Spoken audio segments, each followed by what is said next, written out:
આ પ્રોજેક્ટમાં આપના કાર્યકાળ દરમિયાન આપે શું કાર્યવાહી કરી? ત્યારે સૌપ્રથમ મારે જ્યારે ધ્યાનમાં આવ્યું કે આ એન્વાયરમેન્ટ ક્લિયરન્સની જ્યારે જરૂર છે અને આ કમિટી વિખેરાઈ છે,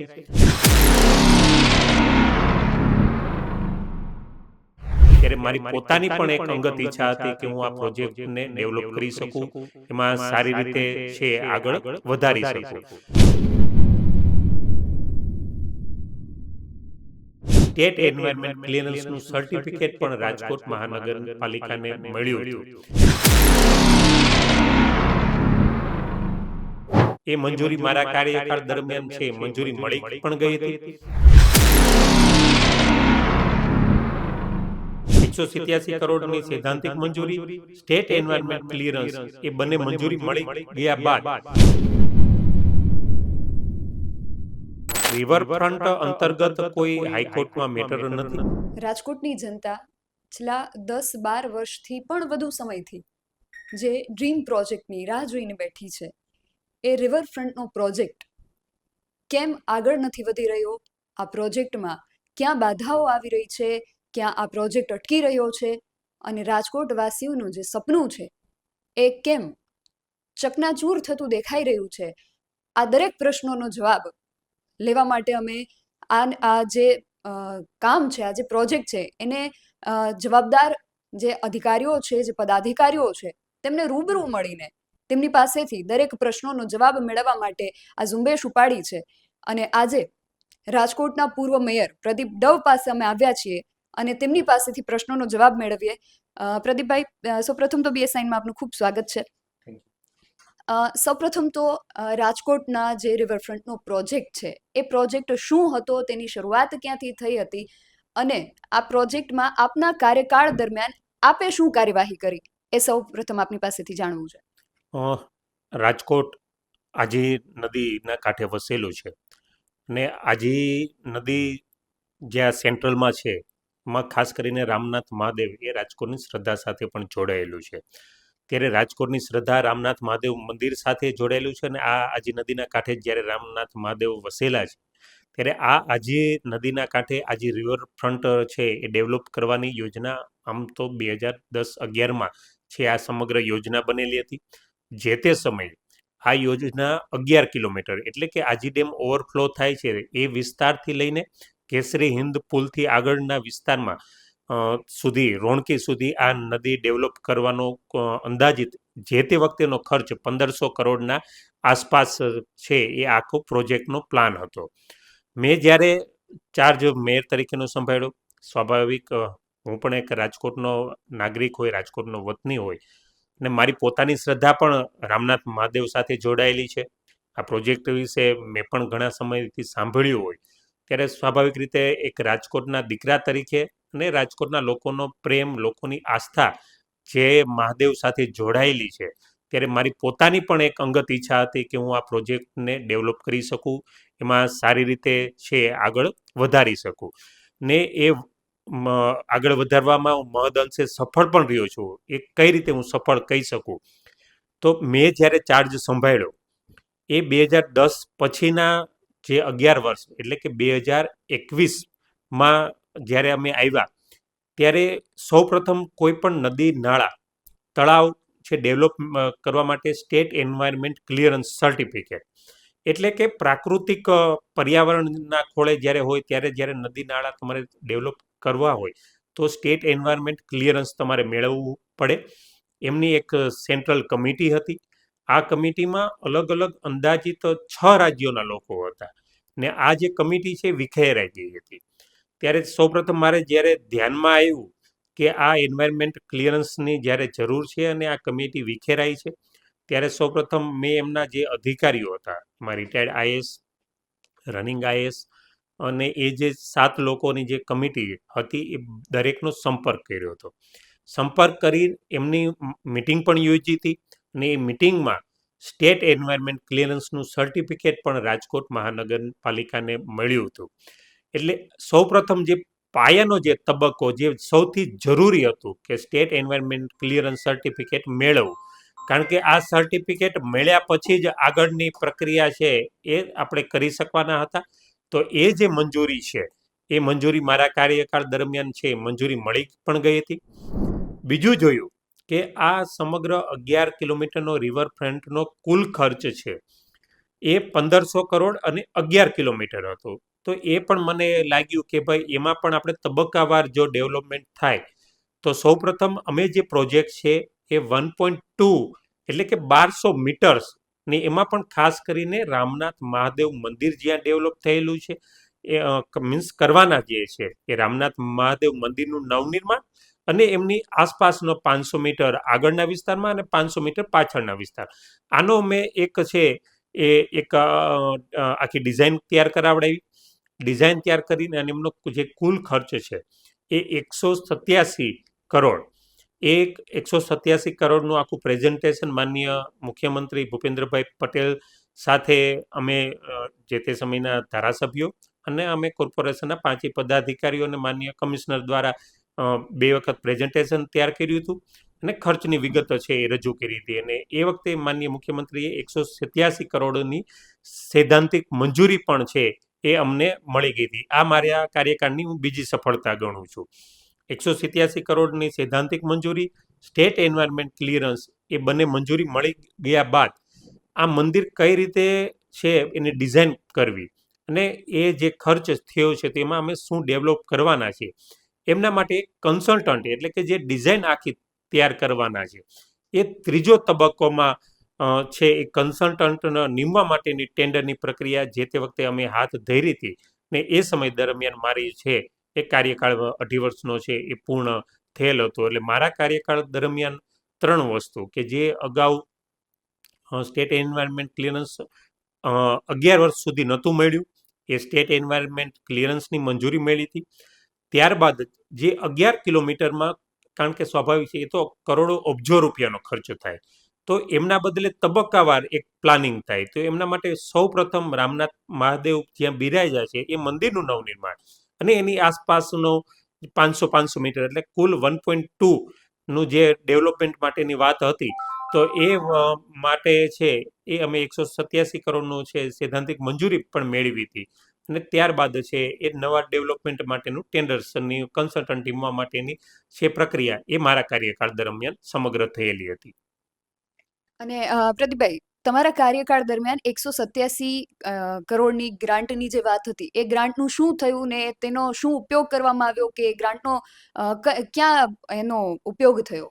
187 કરોડ જે કુલ ખર્ચ સરકાર દ્વારા સૈદ્ધાંતિક મંજૂરી આપી એ કોર્પોરેશને પોતાના ખર્ચે કરવાની હતી. એટલે કે કોર્પોરેશનનું કુલ જે ભંડોળ હોય છે, કોર્પોરેશન પાસે જે પોતાની આર્થિક જે સત્તાઓ હોય છે એમાંથી જ આ ટેન્ડર્સ છે એ બહાર પાડવાના હતા અને આ વિકાસના કામો કરવાના હતા. હા, પણ ચોક્કસ સરકાર તરફથી એટલી 100% ખાતરી હતી કે એમાં કદાચ પણ માનો કે કોર્પોરેશનને ક્યાંય જરૂર પડશે પૈસાની અને કોઈ અટકતું હશે તો ચોક્કસ રાજ્ય સરકાર પણ એમાં 100% છે એ મદદ કરશે ને એ વખતે મુખ્યમંત્રી સાહેબ દ્વારા ખાતરી પણ અપાયેલી હતી. અને પ્રદીપભાઈ, અત્યારે જે પ્રમાણે આ પ્રોજેક્ટનું કામ અટકી ગયું છે એમાં કહેવાય એવું રહ્યું છે કે આ જે મેટર છે એ અત્યારે હાઈકોર્ટમાં ચાલુ છે, તો એની શું વિગત છે? રિવરફ્રન્ટ અંતર્ગત કોઈ હાઈકોર્ટમાં મેટર નથી. હાલ માનો કે કામ અટક્યું છે લાસ્ટ બજેટમાં પણ પાર્કિંગ માટે છે એ જોગવાઈ થયેલી છે. હવે સૌપ્રથમ તો પેલા કન્સલ્ટન્ટ નીમવાની વાત આવે એટલે કન્સલ્ટન્ટ નીમવા માટેની ટેન્ડર પ્રક્રિયા છે જ્યાંથી મારા કાર્યકાળ દરમિયાન અટકેલી હતી એ ટેન્ડર પ્રક્રિયા આગળ વધારવાની વાત આવે અને ત્યારબાદ ડિઝાઇનિંગ ને જે કાંઈ બાંધકામનો ખર્ચ માટેનું જે ટેન્ડર્સ છે ને એ આગળના વિકાસના કામો છે એ શરૂ કરવાના થાય. પણ હાઈકોર્ટની છે કોઈ બાબત એવી કોઈ હાઈકોર્ટમાં કોઈ કારણોસર એને લઈને રિવરફ્રન્ટ અટકેલું હોય એવી કોઈ બાબત નથી. અને આ જે તમારો કાર્યકાળ પૂર્ણ થયો ત્યારથી લઈને અત્યાર સુધી આ કામ જે છે એ અટકેલું છે. તમે કહ્યું કે જે એન્વાયરમેન્ટ ક્લિયરન્સ સર્ટિફિકેટ હતું એ આપના કાર્યકાળ દરમિયાન મળી ગયું હતું, છતાં આ કામ અટકી ગયું છે. એની પાછળ શું કારણ હોઈ શકે? સ્વાભાવિક છે કે માનનીય હમણાં થોડા સમય પહેલાં કમિશનરોની પણ ટ્રાન્સફરો થઈ છે. નવા જે અત્યારે હાલના જે પદાધિકારીઓ છે એ પણ આ દિશામાં કાર્યરત છે. લાસ્ટ બજેટમાં પણ એમને જોગવાઈ કરી છે અને આપણે જાણીએ છીએ એમ ત્યારે પાર્કિંગ સંદર્ભમાં એમણે 50 લાખ રૂપિયાનું ટેન્ડર બી અપલોડ કર્યું છે. તો આ રીતે હવેના જે કોઈ ચૂંટાયેલા અમારા પ્રતિનિધિઓ છે એ પણ પોતે અંગત રસ લઈને આ કામ આગળ વધે ને સાથે જ અધિકારીઓને પણ આ અંગે વાકેફ કરેલા છે અને માનનીય કમિશનર છે એ પણ ખૂબ સક્રિય છે. ત્યારે હાલના પદાધિકારીઓ અને કમિશનર સાહેબ છે એ સાથે મળીને ને જરૂર જણાશે તો અમે પણ એમાં સાથે રહીને આ પ્રોજેક્ટ છે એ રાજકોટનો પ્રોજેક્ટ છે એટલે રાજકોટના ડેવલપમેન્ટ માટે, રાજકોટની શ્રદ્ધા માટે સૌ સાથે મળીને સારી રીતે આ પ્રોજેક્ટ વહેલી તકે પૂર્ણ થાય એ દિશામાં બધા સાથે મળીને કામ કરીશું. અને તમે શ્રદ્ધાની વાત કરી. રામનાથ મહાદેવ છે એ આખા રાજકોટની શ્રદ્ધાનું કેન્દ્ર છે. ચોમાસા દરમિયાન આપણે સૌએ જોયું છે કે જે પ્રકારે પાણી વહેતું હોય છે અને ગટરના પાણીનો અભિષેક રામનાથ મહાદેવને ઉપર થાય છે, તો રાજકોટના નાગરિક તરીકે, રાજકોટના દીકરા તરીકે સમગ્ર રાજકોટવાસીઓની શું લાગણી હોઈ શકે? તમે શું સમજો છો? સ્વાભાવિક છે કે આપણે જે રીતે કહ્યું કે ચોમાસામાં જ્યારે ડેમ ઓવરફ્લો થતો હોય છે અને એ વખતે જે રામનાથ મહાદેવની જે આપણે પ્રાંગણની જે સ્થિતિ હોય એ બધી સ્થિતિ મેં પણ જોયેલી છે. એ સ્થિતિમાંથી જ આપણે વિચારતા હોઈએ કે ભાઈ આવી સ્થિતિનું ત્યાં પુનરાવર્તન ન થાય એમના માટે થઈને આ મંદિરનું સારી રીતે નવનિર્માણ થાય ને એમનું મંદિરનું ડેવલપમેન્ટ થાય એ માટે જ મારા કન્ટિન્યુ પ્રયત્નો હતા. હાલની બોડી પણ એ દિશામાં કાર્યરત છે અને મંદિરની જે શ્રદ્ધા છે કે ભાઈ રાજકોટની સ્વાભાવિક છે કે શ્રાવણ મહિનાની વાત હોય ને નિમિત્ત છે તો હજારો લોકો, લાખો લોકો તેમના દર્શનનો લાભ લેતા હોય છે. ત્યારે ત્યાં સારી રીતે મંદિરનું નિર્માણ થાય અને મંદિરના નિર્માણની સાથે ત્યાં સારી રીતે બ્યુટિફિકેશન થાય તો રાજકોટના લોકો માટે એક દર્શન, એક મંદિરની સાથે એક ફરવાના સ્થળ તરીકે ત્યાં વિકસાય એમ છે. તો એ છે એ 100% આ પ્રોજેક્ટ છે એ યોગ્ય રીતે ત્યાં અમલમાં મૂકી શકાય એવું છે. અને આપણે પાર્કિંગ વ્યવસ્થાની વાત કરી. જ્યારે અમે ત્યાં ગ્રાઉન્ડ રિપોર્ટ માટે ગયા હતા અને ત્યાંના સ્થાનિકો સાથે મેં વાત કરી, તો એમનું કહેવું છે કે અહીંયા જે ફેન્સિંગને છે એ બનાવવામાં આવે છે, પણ વારંવાર જ્યારે ચોમાસા દરમિયાન પૂરનું પાણી પહોંચે છે ત્યારે એ ફેન્સિંગ તૂટી જાય છે. તો ત્યાં મજબૂતાઈથી કામ કેમ નથી થઈ રહ્યું? સ્વાભાવિક છે કે પાણીનો પ્રવાહ જ એટલો હોય છે કે રામનાથ મહાદેવ મંદિરની જે ધજા છે એટલે કે 20-20 ફૂટ હાઈટ, 15-15 ફૂટ હાઈટ સુધી છે એ વખતે મંદિર છે આખું પાણીમાં ગરક થઈ જતું હોય છે. ત્યારે એમનું કાયમી સમાધાન માટે તો આ મંદિરના ડેવલપમેન્ટ પ્રમાણેની જે ડિઝાઇનિંગ સાથે મહાદેવનું જે મંદિર બને ત્યારે જ એમનું કાયમી સોલ્યુશન થઈ શકે. કારણ કે એ મંદિર બન્યું હોય ને એ ડિઝાઇનિંગ પ્રમાણેનું મંદિર બન્યું હોય તો જ એ પાણી સામે પ્રોટેક્ટ થઈ શકે. કારણ કે આ શિવ મંદિર છે બરાબર નદીની વચ્ચોવચ્ચ છે. તો એમની સામે રક્ષણ મેળવવા માટે એટલું હાઈ લેવલનું મજબૂત બાંધકામ ને એ પ્રકારનું ડિઝાઇનિંગ થયું હોય ત્યારે એ પ્રોપર પ્રોજેક્ટ પૂર્ણ થાય ત્યારે જ સંતોષકારક 100% સંતોષકારક તો એ ત્યારે જ શક્ય છે કે એ પ્રોજેક્ટ પૂર્ણ થયા બાદ ને મંદિરના નિર્માણ થયા ગયા બાદ કે એ પાણી છે એ ત્યાં ઓવરફ્લો ન થઈ શકતું હોય. પ્રદીપભાઈ, આપણે વાત કરી કે એ મંદિરનું સંપૂર્ણ જે પ્રોજેક્ટ છે એ કામ પૂરું થઈ જાય પછી જે 100% સંતોષકારક આપણે એની મજબૂતાઈ ને માની શકીએ, તો વારંવાર આ જે તૂટે છે ને એને ફરીથી બનાવવામાં આવે છે, શું આ પૈસાનું વેડફાટ નથી? હાલના તબક્કે સ્વાભાવિક છે કે આગળ જે પુલ છે, પુલ પછી મંદિર આવતું હોય છે. પાણીનો ફ્લડ જ એ પ્રકારનું હોય, પાણીનો પ્રવાહ જ એટલો હોય છે ને વરસાદ બી એટલો સારો થતો હોય છે તો એને કારણે 3-4 વખતે પૂર આવતું હોય છે. પાણીની સામેની મજબૂતાઈ માટેના કોર્પોરેશનનું જે નાળું છે એ ચોક્કસ છે, પણ જે ગ્રીલ હોતી હોય છે એ ક્યાંક આગળથી વધુ પડતો ક્યારેક કચરો આવતો હોય અથવા એવી વસ્તુ જ્યારે તણાઈને આવતી હોય છે. કારણ કે ડેમ છે તો ડેમમાં પણ આગળના ગામોમાંથી, આગળની નદીમાંથી જે પાણી આવતું હોય છે એ બધું ડેમમાં અને ડેમમાંથી ઓવરફ્લો થઈને આ મંદિર સુધી પહોંચતું હોય. ત્યારે હાલ જે શરૂઆતમાં જે ગ્રીલ હતી એ ગ્રીલ પણ ચેન્જ કરીને અત્યારેના તબક્કે મજબૂતાઈવાળી જ ગ્રીલ આપણે લગાડેલી છે ને છેલ્લા 3-1 વર્ષથી આપણે જોઈ પણ છીએ તો કે ગ્રીલ તૂટવાના બહુ ભાગ્યે જ ક્યારેક એવું બન્યું હોય છે. તો આ રીતે થતું હોય છે, પણ મેં આપને કીધું કે કાયમી સોલ્યુશન તો એ 100% જ્યારે મંદિર નિર્માણ થઈ જાય ને મંદિરનું બાંધકામ જે ડિઝાઇનિંગ પ્રમાણે થાય તો જ સ્વાભાવિક છે કે પાણી છે એ મંદિરના પ્રાંગણમાં આપણે આવતું અટકાવી શકીએ. કારણ કે ત્યાં સુધી તો સ્વાભાવિક છે કે મંદિર છે એ નદી ઓવરફ્લો, ડેમ ઓવરફ્લો થવાને કારણે છે એ ખૂબ વિશાળ કે એ વખતે રેસિડેન્ટ એરિયા પણ આપણે ખાલી કરાવવો પડતો હોય છે. જેની આસપાસનો લલુડી, વોકળી એરિયા છે તો એમાં પણ પાણી છે ઘૂસી જતું હોય છે. ત્યારે એમને કારણે છે એ સ્વાભાવિક છે કે થોડુંક નુકસાન નાનું મોટું છે એ વખત થોડુંક થતું બી હોય છે.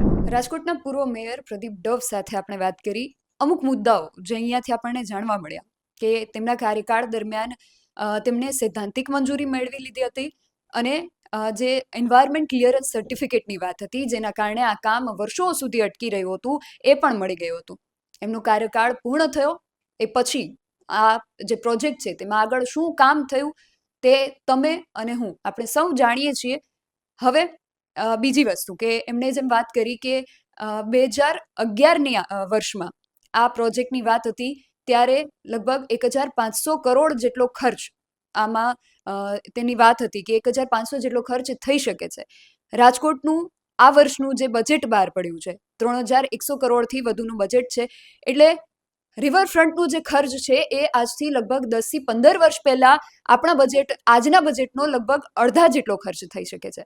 એટલે અત્યારે રિવરફ્રન્ટની જે વાતો છે એ રાજકોટવાસીઓને માત્ર જાણે સપના દેખાડવાની વાતો હોય એ રીતે લાગી રહી છે. હવે આ રિવરફ્રન્ટનો જે પ્રોજેક્ટ છે તેમાં આગળ શું થાય છે, આ કામ જે છે એ ક્યાં અટક્યું છે, તેના વધુ પ્રશ્નો સાથે વધુ અધિકારીઓ અને પદાધિકારીઓ સાથે મળશું. ત્યાં સુધી જોતા રહો BS9 TV news. Camera person Pradeep Pathak સાથે Nidhi Gadhvi, BS9 TV news, Rajkot.